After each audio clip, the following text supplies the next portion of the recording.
ദേവേട്ടാ, എനിക്ക് തോന്നുന്നു ഒരു 10-20 വയസ്സിന് ശേഷം തൊട്ട് അമേരിക്കയിലല്ലേ ലൈഫ് പോയത്. നമുക്ക് കുറച്ചു നേരം നമ്മുടെ ഈ കേരളത്തിന്റെ ഈ സൗന്ദര്യമൊക്കെ ആസ്വദിച്ച് നമ്മുടെ പ്രകൃതി രമണീയമായ ഈ കാഴ്ചകളൊക്കെ കണ്ടുവിടെ നിന്ന് സംസാരിച്ചാലോ? ഈ കാളുണ്ടിയല്ലോ, കാളുണ്ടിയുണ്ട് ഈ ചേർലിരുന്ന്.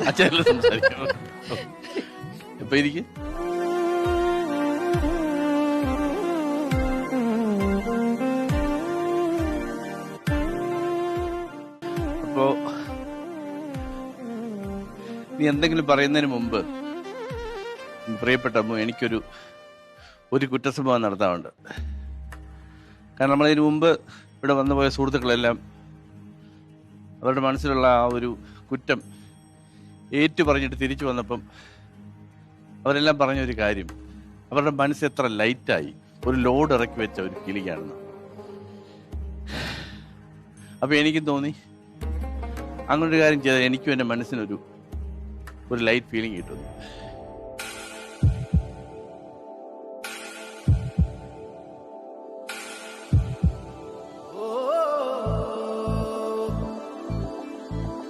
കഴിഞ്ഞ ആഴ്ച ഞാൻ കരിമീനാന്ന് പറഞ്ഞ് വാങ്ങിച്ചോണ്ട് വന്ന 6 കിലോ മീനും സിലോപ്പിയ ആയിരുന്നു.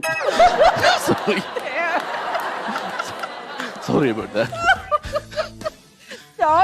സത്യത്തിൽ പേടിച്ചു പോയി കേട്ടോ. കാരണം ഞാൻ ദേവേട്ടനോട് വലിയ കാര്യമായിട്ട് നന്ദി പ്രകടനമൊക്കെ നടത്തി അങ്ങോട്ട് തുടങ്ങാന്ന് പറയുമ്പോഴാണ് അപ്പൊ എന്തോ കാര്യമായി. ഒന്നാമത് ചിലരൊക്കെ കല്യാണം കഴിഞ്ഞപ്പോ തന്നെ ആരാന്നൊന്നും പറയുന്നില്ല, വിളിച്ചിട്ട് അമേരിക്കക്കാരനാണ്, സൂക്ഷിക്കണം, കാര്യം കഴിഞ്ഞിട്ട് ഇട്ടിട്ടൊക്കെ പൊയ്ക്കളയും, അതുകൊണ്ടെല്ലാം ശ്രദ്ധിച്ചു വേണം എന്നൊക്കെ പറഞ്ഞ് പലരും, നമുക്കറിയാലോ ഇൻഡസ്ട്രി ആണ് അല്ലാതെയൊക്കെ. അത് ഞാൻ എന്ത് കാര്യം ആരും എന്ത് പറഞ്ഞാലും അല്ല, എന്റെ ലൈഫിൽ ഉള്ള എല്ലാ കാര്യങ്ങളും ദേവേട്ടനോട് ഓപ്പണായിട്ട് സംസാരിക്കുന്ന ഞങ്ങൾ രണ്ടുപേരും അങ്ങനെയാണ്, ഒരു ഫ്രണ്ട്സ് മാതിരിയാ. എല്ലാ കാര്യങ്ങളും അങ്ങോട്ടും ഇങ്ങോട്ടും പറയും. അപ്പം ഇപ്പൊ ഇരുന്ന് ഇങ്ങനെ ഒരു കുറ്റസമ്മതം എന്ന് പറയുമ്പോ സത്യത്തിൽ ഞാൻ പെട്ടെന്നൊന്ന് പേടിച്ചു. ഈശ്വരാ, ഇനി എന്താ? എന്റെ മനസ്സൊരു നിർമ്മല മനസ്സായി പോയി. അത് കുഴപ്പമില്ല, ഞാൻ കരിമീനാന്ന് വിചാരിച്ച് എന്നെ കഴിച്ചത്. പോട്ടെ.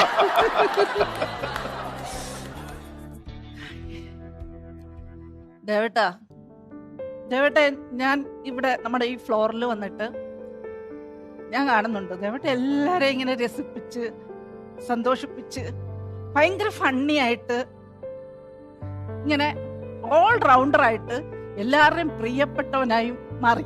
ശരിക്കും പറഞ്ഞ എല്ലാവർക്കും ഇപ്പൊ ദേവേട്ടൻ ഇല്ലെങ്കിൽ ഇവിടെ ഒരു രസമില്ലാത്തൊരവസ്ഥ ആണ് ശരിക്കും പറഞ്ഞ. അപ്പൊ എനിക്ക് ദേവേട്ടനോട് ഒരു കാര്യം ചോദിക്കാറുണ്ട്.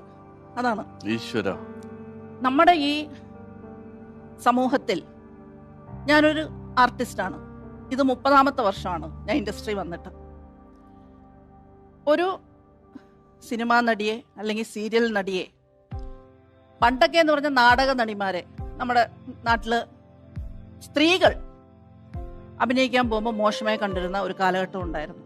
അത് മാറി പിന്നെ സിനിമയിൽ അഭിനയിക്കാൻ പോകുന്ന സ്ത്രീകളെ വേറൊരു ആംഗിളിലാണ് നമ്മുടെ സമൂഹം കാണുന്നത്. ഇപ്പൊ അത് മാറി സീരിയലിലും അതേ ഒരു അവസ്ഥയാണ്. സീരിയലിൽ അഭിനയിക്കാൻ പോകുന്നവരെ കുറിച്ച്, സ്ത്രീകളെ, ഇതൊന്നും പുരുഷന്മാരെ ബാധിക്കുന്നില്ല ഉള്ളത് വേറൊരു കാര്യം. അതെന്താന്ന് എനിക്കറിയില്ല.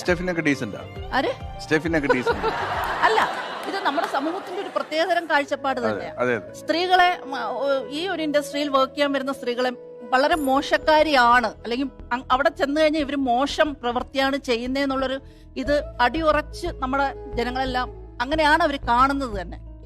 അങ്ങനെ ഒരു ആർട്ടിസ്റ്റ് ഞാൻ, ദേവേട്ടൻ ഇതൊന്നും അല്ലാത്ത വേറൊരു ലോകത്ത് ജീവിക്കുന്ന ഒരു മനുഷ്യൻ. പിന്നൊന്ന്, രണ്ടാമത്തെ ഒരു ഇത് ഡിവേഴ്സി. എന്നെ സംബന്ധിച്ച് ഡിവേഴ്സ് ചെയ്യുന്ന സമയത്ത് ഒരു പ്രശ്നം വരുമ്പോ നമ്മൾ ഒരിക്കലും വിവാഹം കഴിക്കുന്നത് ഡിവേഴ്സ് ചെയ്യാനല്ല, ആരെ അല്ലേ, നമ്മൾ നല്ല സന്തോഷമായിട്ട് ജീവിക്കാൻ വേണ്ടിയാ വിവാഹം കഴിക്കുന്നത്, അതെപ്പോഴായാലും. പക്ഷെ ചില ഘട്ടങ്ങൾ എത്തുമ്പോൾ നമുക്കത് അങ്ങനെ ഒരു തീരുമാനം എടുക്കേണ്ടി വരും. അത് എല്ലാവരുടെയും നന്മയ്ക്കും നമ്മുടെ മക്കൾക്കും ഒക്കെ ഒരു സമാധാനവും എല്ലാവർക്കും നല്ലതിനു വേണ്ടി ചില സമയത്ത് നമുക്കൊരു കൈപ്പേറിയ തീരുമാനങ്ങൾ എടുക്കേണ്ടി വരും. അങ്ങനെ ഒരു ഘട്ടത്തിൽ ഞാനും ആ തീരുമാനം എടുത്തു. പക്ഷെ എന്റെ ഫാമിലിയിൽ നിന്ന് എനിക്ക് ഒരു സപ്പോർട്ടും ഇല്ലായിരുന്നു. ഞാൻ ആ ഒരു തീരുമാനം എടുത്തപ്പോ എന്റെ ഫാമിലിയിൽ നിന്ന് അവരോട് 2 പെൺകുട്ടികളല്ലേ, നിന്നെ അഡ്ജസ്റ്റ് ചെയ്ത് പോണം. പക്ഷെ ഞാൻ ആ തീരുമാനത്തിൽ ഉറച്ചു നിന്നു, ഞാൻ എടുത്തു. അപ്പൊ അങ്ങനെ ഒരു ഡിവേഴ്സിയാണ് ഞാൻ. പിന്നെ എനിക്ക് ഒരു സമ്പാദ്യവും ഇല്ലായിരുന്നു. ദേവേട്ട എന്റെ ലൈഫിൽ വരുന്ന സമയത്ത് സത്യസന്ധമായി പറഞ്ഞ എന്റെ അക്കൗണ്ട് ബിഗ് സീറോയാ. ആർക്കും അതറിയില്ല. കോവിഡ് സമയത്ത് എനിക്ക് വാടക കൊടുക്കാൻ പ്രശ്നമുണ്ടായ മാസം ഉണ്ടായിരുന്നു. പിന്നെ 2 പെൺകുട്ടികൾ എന്നുള്ളത്, ഈ 2 പെൺകുട്ടികൾ എന്ന് പറയുന്നത് എല്ലാരെ സംബന്ധിച്ചും ബാധ്യത തന്നെയാണ്. പുറത്തുനിന്ന് കാണുന്നവർക്ക് വലിയൊരു റെസ്പോൺസിബിലിറ്റിയാണ്. അപ്പൊ ഇത്രയും പ്രശ്നങ്ങളിൽ നിൽക്കുന്ന ഒരു വ്യക്തിയെ ദേവേട്ടൻ ആരാന്ന് സത്യം പറഞ്ഞാൽ ഇവിടെ ഇരിക്കുന്ന ആർക്കും ഇപ്പോഴും ശരിക്ക് ആരാന്ന് അറിയത്തില്ല. അതെനിക്കറിയാം. ദേവേട്ടൻ ഇതുവരെ അത് കൊടുത്തിട്ടുമില്ല പിക്ചർ. എനിക്കറിയാം. ഒരിക്കലും എന്നെ പോലുള്ള ഒരാള് ദേവേട്ടന്റെ ഭാര്യയാവാൻ വലിയ ഭാഗ്യം ചെയ്യണം. അത്രയ്ക്ക് ക്വാളിറ്റീസും അത്രയ്ക്ക് വിദ്യാഭ്യാസ യോഗ്യതകളും എല്ലാ രീതിയിലും ഒരിക്കലും ഞാൻ എന്നെ പോലെ ഒരാളല്ല ഭാര്യയാവേണ്ടത്. അത് ഞാൻ വിവാഹത്തിന് ശേഷം ദേവേട്ടൻ ഒരു സമയത്ത് ഞാൻ പറഞ്ഞു, അത് ശരിക്കും ദേവേട്ടന് ഞാൻ ചേരുന്ന ഒരാളല്ല, ദേവേട്ടന് ഒരുപാട് വിവരവും വിദ്യാഭ്യാസവും ഒക്കെ ഉള്ള ഒരാളാ വേണ്ട, ഞാനല്ല എന്ന് ഞാൻ ദേവേട്ടനെ പറഞ്ഞിട്ടുണ്ട്. ദേവേട്ടനോട് എന്നെ എന്തിനാ വിവാഹം കഴിച്ചതെന്നൊന്നും എനിക്കറിയത്തില്ല. എന്ത് കണ്ടിട്ടാന്ന് ഈ അപ്പം മുട്ടക്കറി എന്നൊക്കെ തമാശ പോലെ പറയും. പക്ഷെ അതൊന്നും ആയിരിക്കത്തില്ല, എനിക്കറിയത്തില്ല. ദേവേട്ടെ ഇത്രയും പ്രശ്നങ്ങളുള്ള ഒരു സ്ത്രീയെ എങ്ങനെ ജീവിതത്തിലേക്ക് കൈപിടിച്ച് കൊണ്ടുവന്നിട്ട് ഈ സൊസൈറ്റിയിൽ ചേർത്തന്നെ നിർത്തിയിട്ട് ഇത്ര സപ്പോർട്ട് തരുന്നത്. ഓരോ പ്രശ്നങ്ങൾ വിവാഹം കഴിഞ്ഞപ്പോഴും പല സ്ഥലത്തുനിന്ന് പ്രശ്നങ്ങളുണ്ടായി. പലതരത്തിൽ, നമുക്കതിപ്പോ പറയാൻ പറ്റത്തില്ല, പലതരത്തിൽ പ്രശ്നങ്ങൾ ഞങ്ങൾക്ക് വിവാഹം കഴിഞ്ഞുണ്ടായി. പക്ഷെ എപ്പോഴും ദേവേട്ടൻ പറഞ്ഞു, എനിക്കൊന്നും ഒരു പ്രശ്നമല്ല, നിനക്ക് ഞാനുണ്ടെന്നുള്ള ആ ഒരു വാക്കാണ് ഒരു സ്ത്രീക്ക് ഏറ്റവും വേണ്ടത്. എന്ത് പ്രശ്നത്തിലും ഞാൻ കൂടെ ഉണ്ടെന്ന് പറഞ്ഞു. ആ ദേവേട്ടനെ ഞാൻ നന്ദിയും കടപ്പാടും ഒന്നും പറഞ്ഞ എന്ത് തന്നാലും ഈ ജീവിതത്തിൽ ഒന്നുമല്ല. ദേവേട്ട ഒന്ന് എഴുന്നേറ്റ്.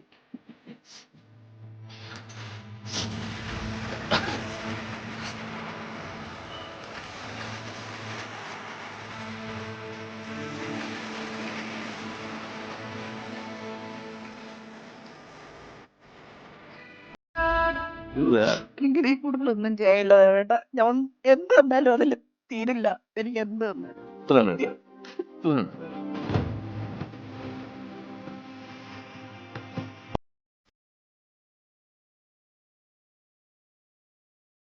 Thank you so much. ഒരു ലൈഫ് തന്നതിന്, ഈ സൊസൈറ്റിയിൽ തല ഉയർത്തി നിൽക്കാൻ എനിക്ക് തന്ന ധൈര്യം, സപ്പോർട്ട്.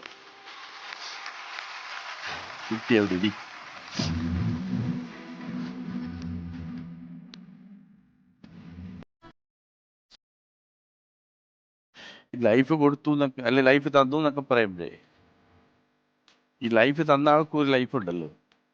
ആ ലൈഫ് ഈ സ്വീകരിക്കുന്ന ആൾക്കും കൊടുത്ത ആൾക്കും അതുപോലെ തിരിച്ചു കിട്ടുകയല്ലേ. അപ്പോൾ it's not a one way traffic, it's a 2 way thing. ഞാൻ കഴിഞ്ഞ ഒരു ദിവസം പറയുന്നത് കൊണ്ട് ഞാൻ എൻ്റെ ഡീറ്റെയിൽസിലേക്ക് പോകുന്നില്ല. പക്ഷേ ഒരുപക്ഷെ കുറച്ച് ആളുകൾക്ക് നിന്നെ ഇഷ്ടമല്ലാത്ത എന്തുകൊണ്ടാണെന്ന് എനിക്കറിയാം. ഉള്ള ഒരു കാര്യം പറയട്ടെ, ഈ ഫ്ലോറിന് എന്തോ ഒരു മാജിക് ശക്തിയുണ്ട്. മനസ്സിലുള്ളതൊക്കെ പുറത്തെടുക്കും. സത്യം പറയാൻ നിന്നെ ആദ്യം കണ്ടപ്പോൾ എനിക്ക് ഒട്ടും ഇഷ്ടപ്പെട്ടു.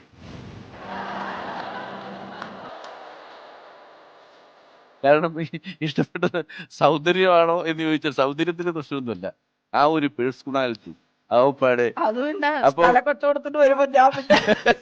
അല്ല, ഈ ഭയങ്കര ഈ ഇമേജിന്റെ മനസ്സിങ്ങനെ. പക്ഷെ നിന്നെ കണ്ടപ്പോൾ ഞാൻ വിചാരിച്ച ഏത് നിമിഷവും നീ പുറയുന്ന ഒരു വടിവാളെടുത്ത് വീശുന്നുള്ളതായിരുന്നു. കാരണം അതുപോലത്തെ ഒരു പോസ്റ്റർ, മനസ്സിലായില്ലേ? അത് സത്യത്തിൽ ഞാൻ എടുത്തണിഞ്ഞൊരു മുഖംമൂടിയാ. കാരണം നമ്മൾ ഒറ്റയ്ക്ക് സ്ട്രഗിൾ ചെയ്യുന്ന ഒരു സ്ത്രീക്ക് ആ ഒരു മുഖംമൂടി ഇല്ലാതെ ഈ സൊസൈറ്റിയിൽ ജീവിക്കാൻ പറ്റത്തില്ല. ആ നെഗറ്റീവ് തോട്ടാണ്. അല്ലെങ്കിൽ ഇപ്പോൾ സിനിമാ രംഗത്തോ സീരിയൽ രംഗത്തോ പ്രവർത്തിക്കേണ്ട ഒരു സ്ത്രീ ബാഡ് ആവണമെന്നില്ല. 4 പേര് പറഞ്ഞതുകൊണ്ട് ഒരു സ്ത്രീ ബാഡ് ആവണമെന്നില്ല. ഒരു സ്ത്രീക്ക് വേണ്ടാത്ത വഴിയെ പോകണമെന്ന് വിചാരിച്ച നിമിഷം കൊണ്ട് ഏത് ഫീൽഡിൽ വർക്ക് ചെയ്താലും പോവാം. കാരണം അതാണ് ഈ സൊസൈറ്റിയുടെ ഒരു പ്രത്യേകത. അപ്പോൾ വെളിയിലേക്ക് കുറച്ച് കാലം ജീവിച്ച ഒരാളായതുകൊണ്ട് ആവക ഗോസിപ്സ് ഒന്നും അല്ലെങ്കിൽ ആവക സംസാരമൊന്നും എൻ്റെ മനസ്സിലേക്ക് കയറാൻ വഴിയില്ല. അപ്പം അതൊന്നും ഞാൻ കാര്യമായിട്ട് കണ്ടതില്ല. പിന്നെ പെൺകുട്ടികളുടെ കാര്യം പറയുന്നത്, എനിക്കൊരു മോളല്ലേ ഉള്ളത്. ഞാൻ ആദ്യം പറയും, എനിക്ക് മോളല്ല മോനെ കിട്ടി ഞാൻ ആർക്കെങ്കിലും കൊടുക്കും, എനിക്ക് മോളെ മതി എന്നാണ്. എനിക്ക് പെൺമക്കളോട് അത്ര ഇഷ്ടമാണ്. ഒരു സ്ത്രൈണ ഭാവം വെച്ച് എന്നെ ഇൻഫ്ലുവൻസ് ചെയ്യാൻ യമുന ഒരിക്കലും ശ്രമിച്ചിട്ടില്ല. മനസ്സിലായില്ലേ? അതായത് എന്നെ ഇംപ്രസ് ചെയ്യാനായിട്ട് ശ്രമിച്ചില്ലെന്ന് മാത്രമല്ല, എന്നെ അത്ര ഓക്കെ എന്നുള്ളൊരു നിലയിലല്ലാതെ എന്നെ മൈൻഡ് ചെയ്യില്ലെന്നുള്ളതാണ് എന്റെ വാസ്തവം. അപ്പോഴൊക്കെ ഞാൻ കണ്ടത് വളരെ അഭിമാനിയായ ഒരു സ്ത്രീയാണ്, ഒരു നല്ല അമ്മയാണ്. അതിക്കുള്ള എനിക്കെന്താ കിട്ടാനുള്ളത്? പക്ഷെ ഞാൻ നിന്നോട് ഇതുവരെ പറഞ്ഞിട്ടില്ലല്ലോ, നിന്നെ ആദ്യമേ കണ്ടപ്പം എനിക്ക് ഇഷ്ടപ്പെട്ടില്ല എന്നുള്ള കാര്യം. അല്ല, ഇതുവരെ എന്റെ സൗന്ദര്യം കണ്ടല്ലെന്ന് എനിക്കറിയാം, അപ്പം മുട്ടക്കറിയും കഴിച്ചിട്ട്. പക്ഷേ അത് കഴിഞ്ഞിട്ട് ഓരോ ദിവസവും നീ എന്റെ മനസ്സിലേക്ക് വളർന്നത് ഒരു വലിയ ജോണി ചേട്ടൊക്കെ ഇതൊന്നൊരു വളർച്ചയോ എന്നൊക്കെ പറഞ്ഞല്ലേ, നീ എന്റെ മനസ്സിലേക്ക് പടർന്ന് കയറിയത് അത് ഭയങ്കര ഫാസ്റ്റ് ആയിട്ടാണ്. എനിക്ക് നിന്നുള്ള respect as a mother, as a woman, as an artist, നീ നിന്നെ എങ്ങനെ വെളിയിൽ കണ്ടക്ട് ചെയ്യുന്നു എന്നുള്ളതാണ് എനിക്ക് ഏറ്റവും അട്രാക്റ്റീവ് ആയിട്ട് തോന്നുന്നത്. അപ്പോൾ അങ്ങനെയുള്ള ഒരു സ്ത്രീയെ ഞാൻ ആദ്യമേ ഇഷ്ടപ്പെട്ടില്ല എന്ന് വിചാരിക്കുമ്പം I'm sorry for that. You are the most beautiful, most confident woman that I have met.